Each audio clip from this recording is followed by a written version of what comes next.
Students, last lecture में हमने ecosystem समझाया था। उसमें हमने एक एग्ज़ाम्पल भी देखा था पॉन्ड का, बट हम एक डिफरेंट पिक्चर लेके इकोसिस्टम को समझा रहे हैं। तो आप वैसे भी कभी भी अगर ऑब्ज़र्व करो अपनी सराउंडिंग का, तो आपको ये दिखेगा कि हमारे एनवायरनमेंट में हर चीज़ आपस में डिपेंडेंट है। तो उसी तरह से हम इस पॉन्ड को एक्सप्लेन करेंगे कि पॉन्ड में कैसे पॉन्ड के आसपास जो वाटर बॉडीज़ हैं या पॉन्ड है और साथ में जो ग्रीनरी का पैच है उसमें कैसे कैसे डिपेंडेंस है। सो पहले first of all just try to understand what you can see. So आप यहाँ देख सकते हैं कि पॉन्ड है, पॉन्ड में आपका माइक्रो ऑर्गेनिज्म है, एक्वेटिक एनिमल है, फिशेस हैं, पॉन्ड में आपका अंडर वाटर रॉक्स हैं और प्लांट्स हैं, अंडर वाटर प्लांट्स हैं।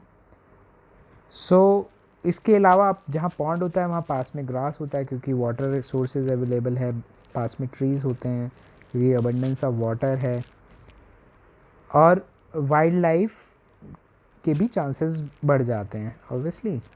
सो लेट्स से अज्यूम कि यहाँ पॉन्ड है, पॉन्ड में यहाँ एलिफेंट है, डियर है, बर्ड्स हैं, एंड देन कार्निवोरस एनिमल्स भी हैं, लेट्स से टाइगर, लायन और अदर कार्निवोरस एनिमल भी पास में हैं। सो आपको इन डिपेंडेंस के बारे में मैं बताऊंगा कि आपस में हर चीज़ कैसे डिपेंडेंट है।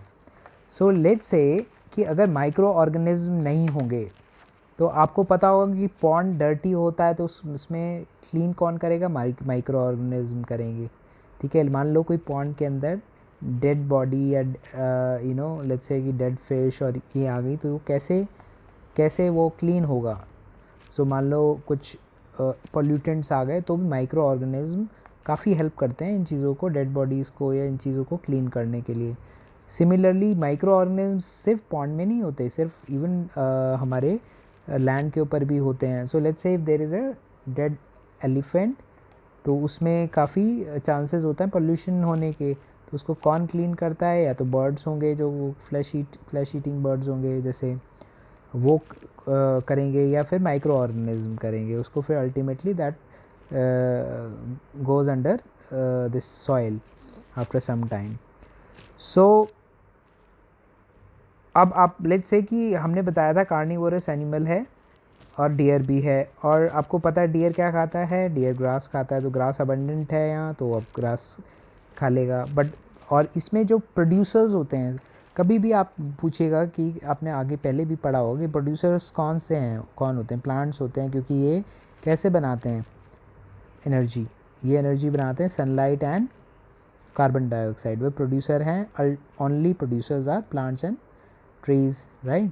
सो वो एनर्जी फिर कैसे कहाँ मूव होती है, वहाँ वो वो हर्बीवोरस एनिमल्स में होती है, या या जो वेजिटेशन है एनिमल्स ओमनिवोरस भी खा सकते हैं, या ह्यूमंस भी ले सकते हैं। सो बेसिकली उसके बाद अगर शेर खाते हैं, अगर बीच में ग्रीनरी ख़त्म हो जाएगी तो शेर या फिर लायन या टाइगर हैं वो दोनों उस पर डिपेंडेंट हैं, तो उनको यहाँ ये जो आपका इकोसिस्टम है जो दिखाया हुआ है इधर अगर वो हैं तो इधर से मूव करना पड़ेगा। अगर पानी ड्राई हो जाता है तो सारे, एक तो एक्वेटिक लाइफ ख़त्म हो जाएगी, एलिफेंट नहीं आएगा, कोई भी कार्निवोरस एनिमल यहाँ नहीं आएगा, तो सारी इम्बैलेंस इकोसिस्टम हो जाएगा। तो हर चीज़ आपस में इंटरडिपेंडेंट है। सो यही चीज़ मैं इसको बताना आपको इस डायग्राम के थ्रू आपको बता रहा हूँ। सो यू कैन नॉट मतलब these animal cannot live separately, therefore dependent on each other.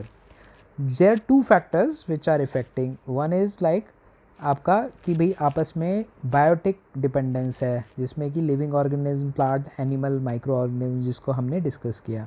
उसके अलावा एबायोटिक फैक्टर्स भी हैं जो नॉन लिविंग कंपोनेंट होता है, जैसे सनलाइट, मैंने बताया सनलाइट नहीं है तो प्लांट्स ही नहीं आगे ग्रो करेंगे, एयर नहीं है या एयर पोल्यूटेड है तो भी इम्पैक्ट आएगा थोड़ा बहुत, कि भाई अगर ऑक्सीजन, नाइट्रोजन और कार्बन डाइऑक्साइड या और डिफरेंट कंपोनेंट्स का बैलेंस नहीं होता तो भी इम्पैक्ट आता है। वाटर पोल्यूटेड है या वाटर नहीं है तो इम्पैक्ट आएगा, सॉइल का भी इम्पैक्ट आएगा।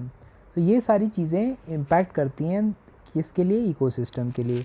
लेट्स से कि अगर सॉइल किसी टाइप की है तो किसी टाइप का प्लांट्स होंगे, अगर ह्यूमिडिटी है कहीं और रेंस अच्छी हैं तो डिफरेंट टाइप्स के ट्रीज़ होंगे। सो फॉरेस्ट ज़्यादा होगा, डेंस होगा। सो ये सारी चीज़ें मैटर करते हैं। तो हर करेक्टरिस्टिक्स ऑफ एबायोटिक्स के हिसाब से थोड़े बहुत चेंजेस प्लांट्स में भी होते हैं, उसी हिसाब से एनिमल में चेंजेस होते हैं। तो सब इकोसिस्टम्स, फॉरेस्ट का डिफरेंट इकोसिस्टम होगा, पॉन्ड का डिफरेंट इकोसिस्टम होगा। सो ये चीज़ हमने ऑलरेडी पहले बताया है, हमने डिटेल्ड आउट आपको इस बारी कर दिया। आई बिलीव आपको ये समझ में आया होगा, और आप कमेंट्स करिए अगर आपको कोई समझ नहीं आया हो। Thank you.